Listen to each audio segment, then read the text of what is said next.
కరీంనగర్ జిల్లా Telangana Chowk AITUC BRTU కార్మికులు ఆందోళన చేశారు. కార్మికుల హక్కులను కాలరాసే విధంగా జీవో 282 ఉందన్నారు. జీవో కాపీలను చించేసి కాల్చేసేందుకు యత్నించారు.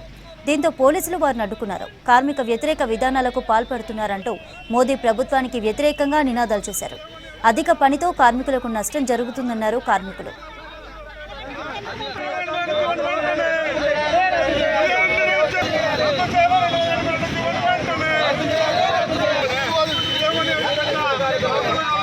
కార్మిక సంఘాలు జూలై 9వ తారీఖు నాడు 4 లేబర్ కోడ్లు రద్దు చేయాలని సమ్మెకు ప్రిపేర్ జరుగుతూ ఉంది.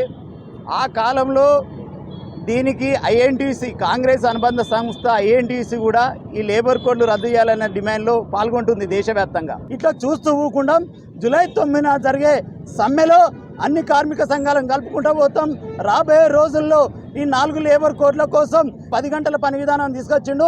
దీన్ని రద్దు చేసే వరకు కూడా మేము ఊకునే ప్రసక్తి లేదని ఈ సందర్భంగా తెలియజేస్తా ఉన్నాం. ఇలాంటి విషయాలలో ప్రజాస్వామ్యంలో నిరసనలు చేసే హక్కు అన్ని కార్మిక సంఘాలకు ఉంది, అన్ని ప్రజా సంఘాలకు ఉంది.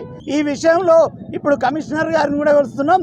జూలై 9న జరిగే దేశవ్యాప్త సమ్మెకు కూడా అధికార యంత్రాంగం సహకరించాలని విజ్ఞప్తి చేస్తా ఉన్నా.